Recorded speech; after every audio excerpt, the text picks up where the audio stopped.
How can I speak confidently at work? That's the million-dollar question, right?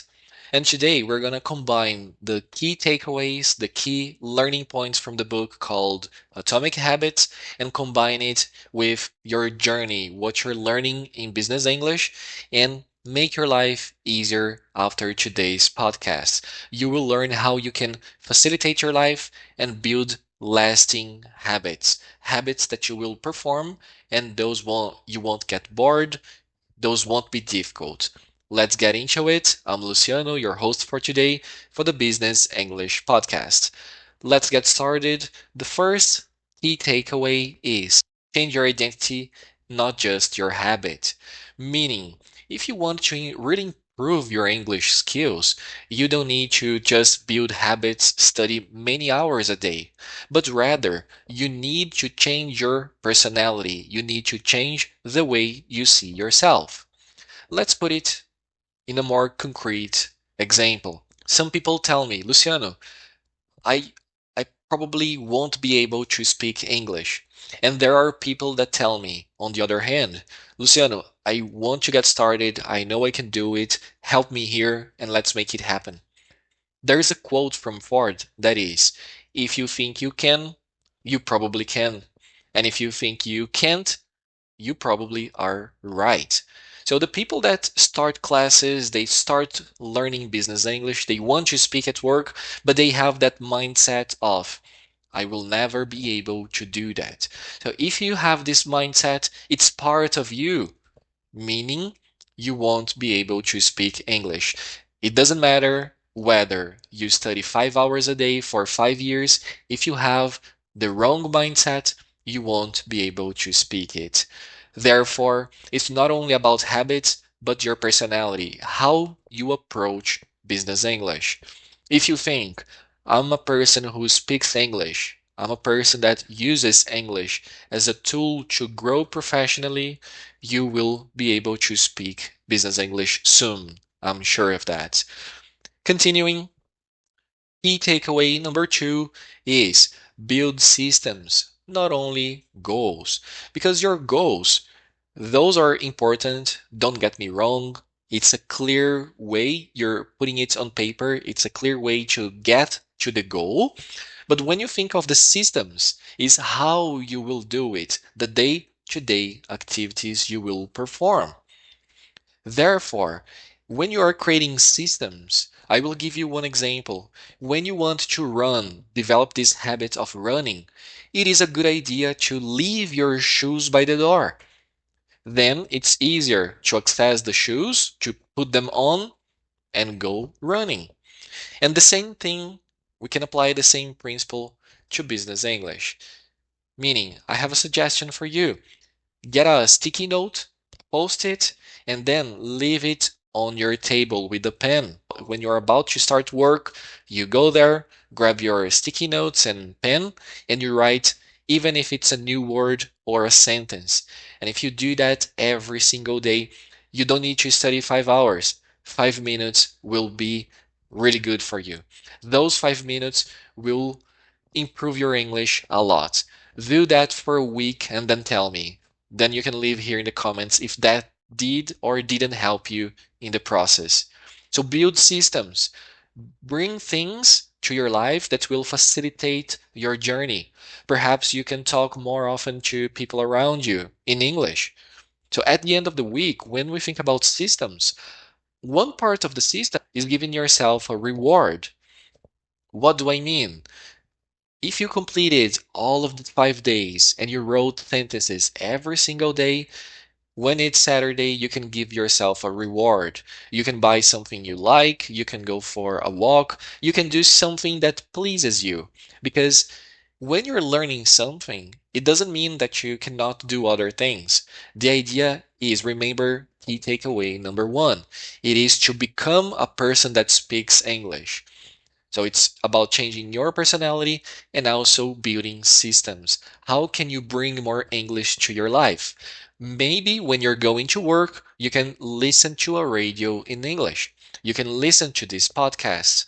So bring more English to your life. You can read a book, you can read the news in English, bring it to your life. Key takeaway number three is surround yourself with the right environment. The right environment is the environment that facilitates your life when it comes to English. I will give you some examples. One day, a student of mine told me, Luciano, my spouse always jokes when I speak English. He or she tells me that I speak everything wrong and I'm terrible at it. So, is it the right environment? I don't think so. When you have people around you that make fun of you while you're speaking, the chances of you being able to speak reduce. Therefore, surround yourself with people that want to speak English, that support you. I'm not saying that they should tell you that things are correct when you're saying something that is incorrect, but rather people that encourage you and give feedback to you because they want to see you progressing, not because they want to make fun. And how can you surround yourself with the right environment? We have a business English group on WhatsApp. You have the support of your teacher. Of course, your teacher is there to give you feedback, but not only that, not only to correct your mistakes, but also to mentor you, to give you guidance, and act as a support for your system. Surround yourself, even your spouse, people from work. You don't need to speak all of the time in English with them, but when you go to the coffee break, then you can speak one or two phrases with them. You can describe your day, they describe theirs, and then voila, you're practicing.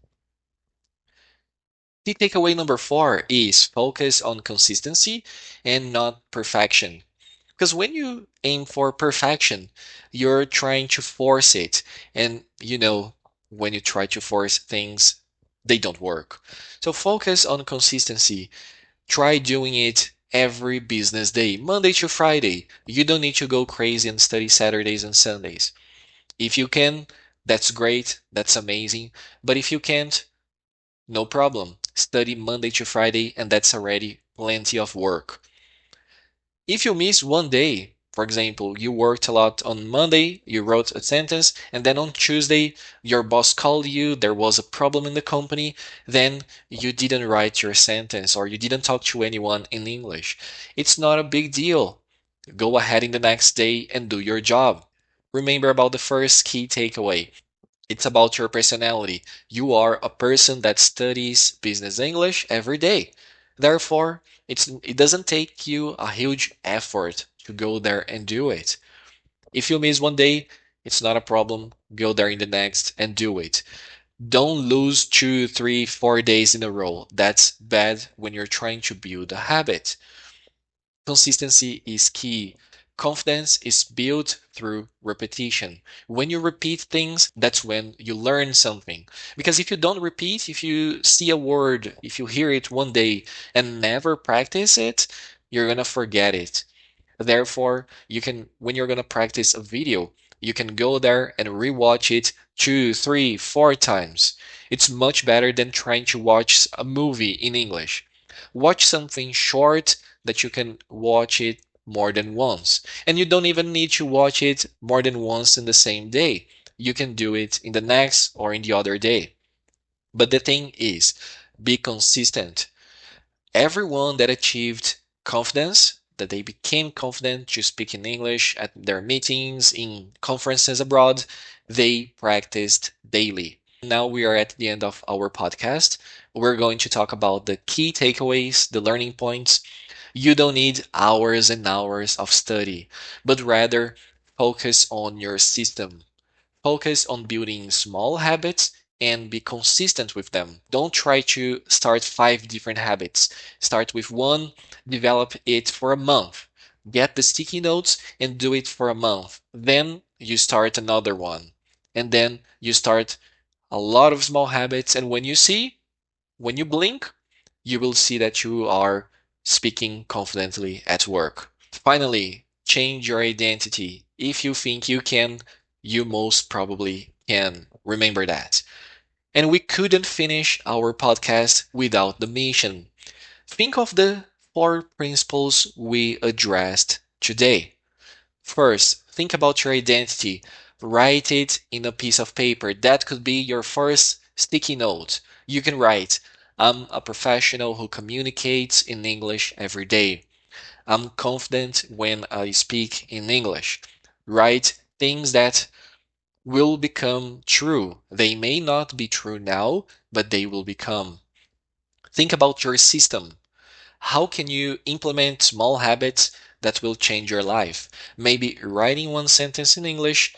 Maybe it's every day when you come to work, you know that colleague that's also learning English, and both of you share the activities you will do in that day. Or even talking to your teacher about it, listening to the radio.